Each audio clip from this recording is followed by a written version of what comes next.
Hey guys, this is Locke. In today's video, I'm going to be looking at the top 5 most underrated TMRs in the game. Um, so instead of actually going through the TMRs like this, I'm going to go through the unit screen because if you haven't heard of these TMRs before or haven't looked at them, it's going to be hard to know what I'm referencing unless I'm actually looking at the unit that comes with the TMR. So the first unit that we are going to be looking at, or the first TMR we're going to be looking at, I should say, is Howlet's TMR. So what this does is basically it gives you a 100% chance to evade all physical attacks for one turn.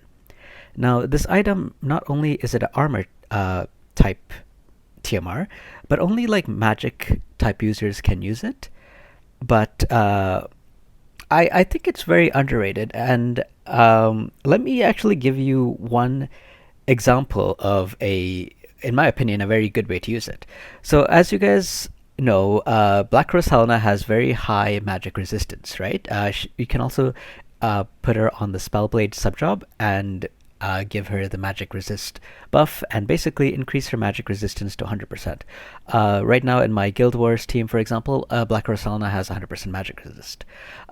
She often comes paired with Dwayne, and if you are using her and Dwayne together, Dwayne can equip the dark card that gives additional magic resistance to dark units, so it's very easy to bring her up to 100% magic resistance.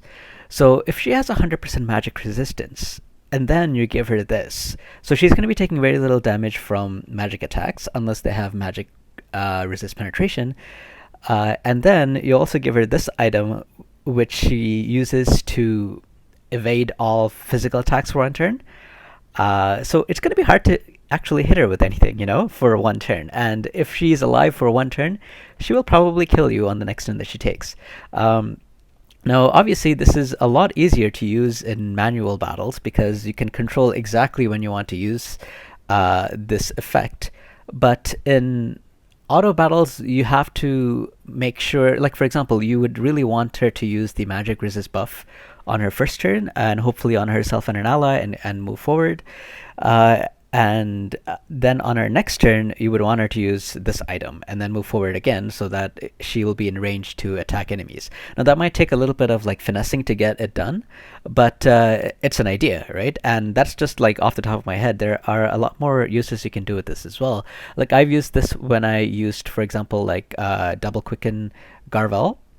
And so I would use, like I would move with him and then quicken. I would attack and then I would quicken again, and then I would use, the fresh blood rune, so that enemies, like usually if I'm fighting against raiders or something, nobody can hit him. So I've already killed, say, their Nivlu, and now they're down to Federica and Shell. And only Shell can hit him now because he's gonna dodge all physical attacks. So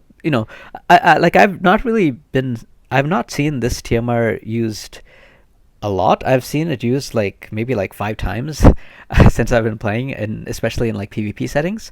So I think it's underused, and I think it can be used very powerfully.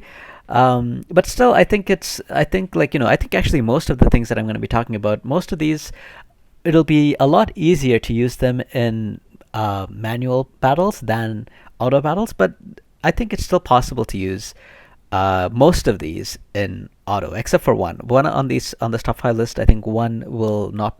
You can't use it in auto, but I think at least 4 of them there is applications to use it in auto, I think. So anyway, that's the first one on this list, and this is not a ranked list. Like these are top 5 underrated TMRs, but this is not ranked 1 to 5. It's just in overall top 5. So I'm going to move to the next item now. And the next one on the list is actually a unit that was very popular for a while, and is still popular, but I don't see her TMR being used so often, and that is Yuna's TMR.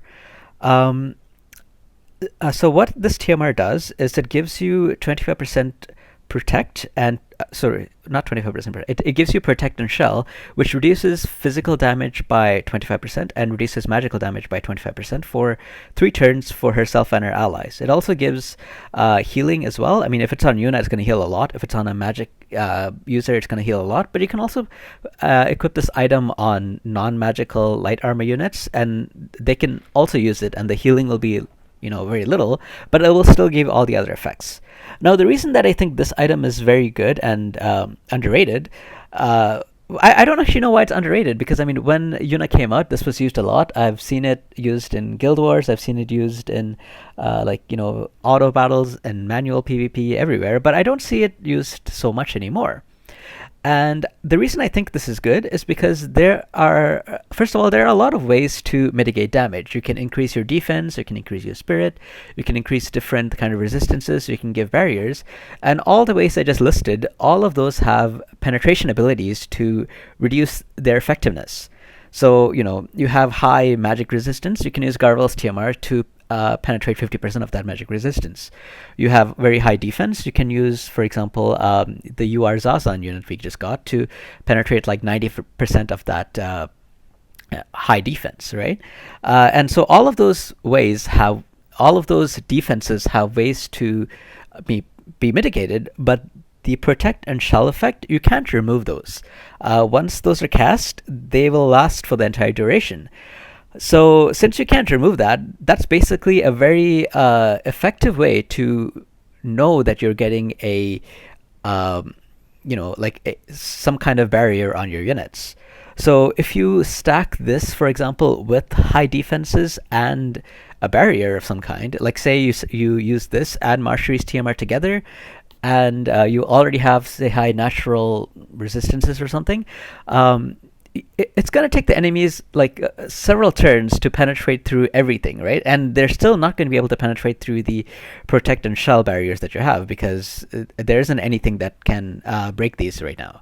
So I think this is underused. I haven't seen it used a lot, especially in this last, say, class match. I've seen it used once, and it was very effective the one time it was used.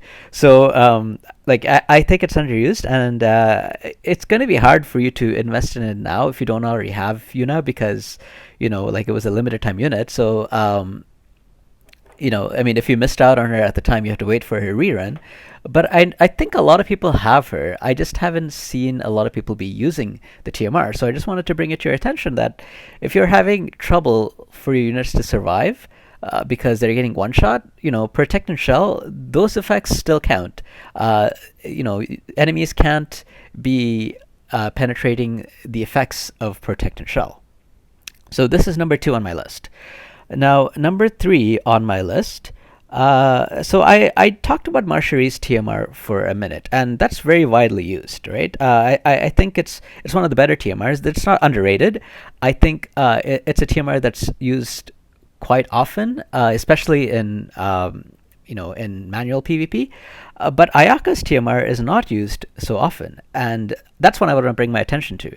So I can see why Marshall's TMR is preferred, because you can use it at the very beginning and then you don't have to worry about it. So you use Marshall's TMR, everybody in a AoE 1 region around the caster gets a shield that protects against magical and physical attacks for 3 hits. So since it's 3 hits, you cast it at the very beginning, and it's going to last the whole fight until that unit takes 3 attacks, right? Whereas Ayaka's TMR, you have to use it right before you engage or something like that, because it only lasts for 3 turns.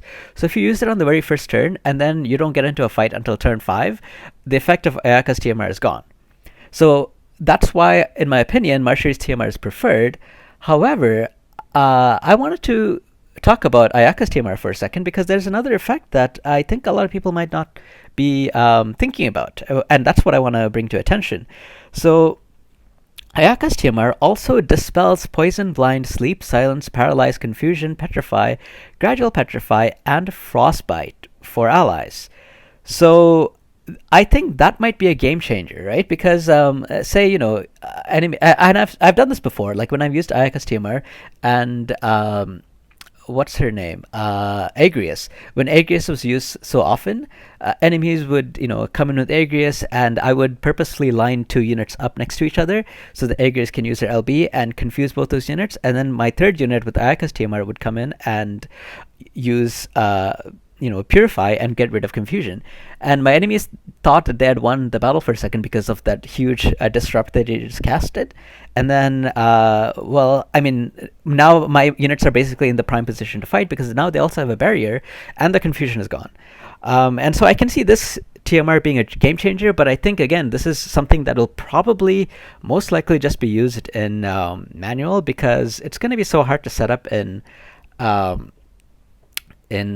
what's it called in like auto battles. I think it's very rare that she uses this in auto battles unless the stars align and everything is met, because she has to be in position to use it to remove these status effects, and in auto battles, it's just a hard game because I'm not going to talk about it. It's just I'm just going to say it's hard to use in auto, and I'm going to leave it at that. But in manual play, I think it has room, and I think there can be instances where it would be preferred over Marjorie's TMR simply because so many status effects are creeping back into the game. Frostbite is going to be put on more and more units, and that could be very debilitating, right? Like if your units can't gain any AP and they don't have any AP, you can only auto attack, and when you auto attack you don't gain any AP, so for 3 turns that unit's skills are completely shut off. So if you can remove that effect, that's awesome, right? Like that would be a game changer. So that's why I think that this TMR has a place again. And things like sleep, confusion, poison, these are all still kind of relatively common effects, and having something that can dispel these effects in the middle of a fight, not give like immunity before, because giving immunity before, sometimes you have to time it right? Like if you use those effects too early, the enemy can just back off and then they won't come and approach you until the effects are gone. So having something that removes this, and like if a unit has the Suna, they'll be like, okay, if I use say confusion, they're just gonna use the Suna and remove it. But they won't know what TMR you have until you use it. So they might not be expecting you to use Ayaka's TMR and get lured into a trap and confuse you or poison you or something, and then you remove it, and then they're like, crap, right? So that's why I think this is underrated TMR, and I wanted to again bring it to your attention. Now, the third TMR that's on my list is actually Whispers TMR. So, first of all, Whispers TMR gives you 5% resistance to everything: slash, strike, pierce, missile, and magic, right? So I think that's very, that's a pretty good effect. It just gives you a 5% overall shield for every single damage type. But I think the effect is actually very nice. So what it does is it basically gives Sentinel to an ally. I mean, it costs 25% of your own HP, which could be a lot. So it depends on the unit that you use it on and the sacrifice you make. Like for example, if Shell is the one using it, Shell usually dies to one hit from anybody anyway, most of the time, right? So does it really matter if she has 100% HP or 75% HP? Probably not. But if you are able to use Sentinel on a unit that doesn't have Sentinel and you catch it, your opponent off guard, that could be a game changer. And it also has, a range of 4. So, it's not that difficult to use. You can line people up such that Shell can use it and then run away, or Shell can be 8 spaces away and she has move 4, so she moves up and then uses this.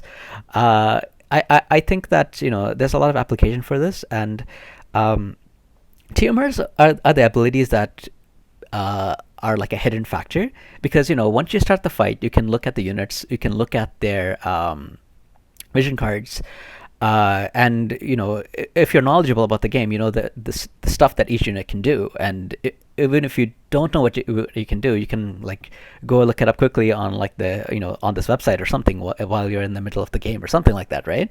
But the TMRs are always like a hidden factor. You don't know what TMR a unit has until they use it. So this can be a good hidden TMR that your opponent doesn't doesn't expect, especially if the opponent doesn't have a unit that has like a defense penetration or spirit penetration abilities. So yeah, I mean, this could change the tide of the battle. You can also use it on a unit that has what is it, the green mage passive. I have to go look it up because I forgot the name of it. So let me just look it up on Shell, because Shell has the green mage subjob. 1 second here. So if you use it on a unit that has Emerald Echo, I think Yuna has it too, actually. So you can use it on Yuna, and you can give her a 2-turn Sentinel, right? Because it increases the buff duration for self. So if Sentinel is cast using Whisper's TMR on Yuna, Yuna gets a 2-turn Sentinel as she approaches.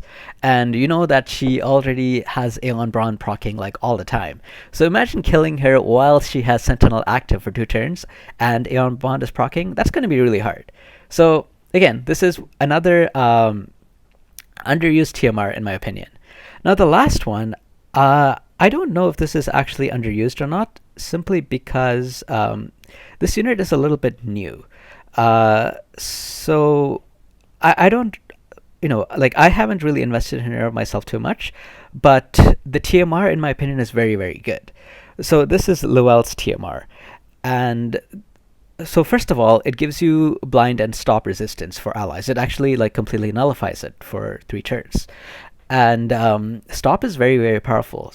So if you use it on like an approaching ketone, the ketone is expecting to stop you for 3 turns with their LB, not 3 turns, but like, a number of turns with their LB, and you suddenly use this TMR's effect, and now the ketone is kind of trapped because now that LB is not going to really do anything anymore. She can't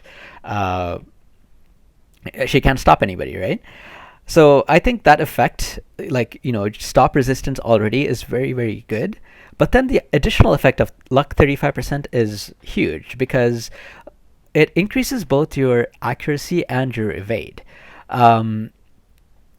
Before there was almost like an evade cap, right? Like I talked about it before, that evade units, their evasion overall is going down simply because there isn't any new source of evade. Like there is an evade buff, like say Samurai's evade buff. That's always been there since, like a year ago, right?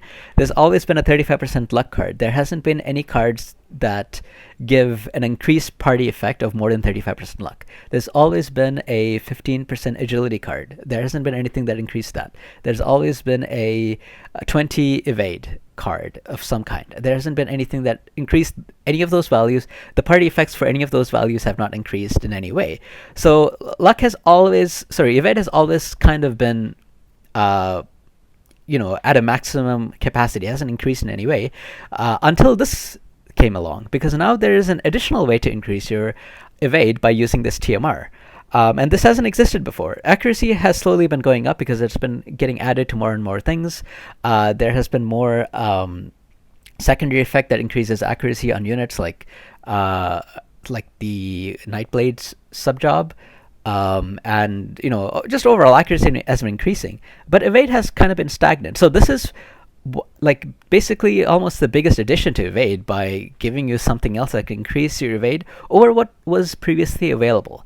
But I really like this TMR because accuracy also increases, right? So you can stack this with say someone like Corwell. So Corwell increases your what is it called? Corwell increases your accuracy by using his target buff, right? So everybody gets plus 30 accuracy, and then somebody else uses this TMR to increase everyone's luck by 35%, and suddenly your accuracy has gone up like really, really high, right? So you can stack this with an accuracy increasing buff, because before you can't do that. Like for example, if you use say Ninus's accuracy buff and Corwell's accuracy buff, that doesn't stack. It's whoever has the highest accuracy buff is active, right? That's just what happens. But now this luck buff and the accuracy buff, those will stack. So this does 3 very good things in my opinion, and that's why I think this is a very good TMR to have.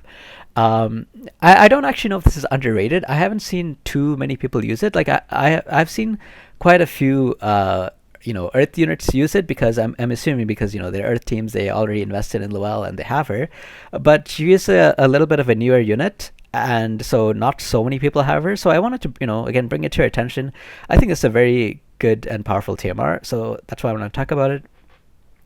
So now we know, like the common TMRs that everyone uses, like Keenblade and Kiza's TMR and Marshall's TMR. These are all like used over and over. So I wanted to bring to your attention like 5 TMRs that I thought are underused and I think would be very valuable and powerful. So this is my pick. If there's any other TMRs that you guys can think of that that I haven't mentioned that's also underused, leave them down below, leave them in the comments. I'm curious to see what you guys pick. And anyway, I hope you guys enjoyed this video, and I hope to see you guys in the next one. Take care, guys. Bye.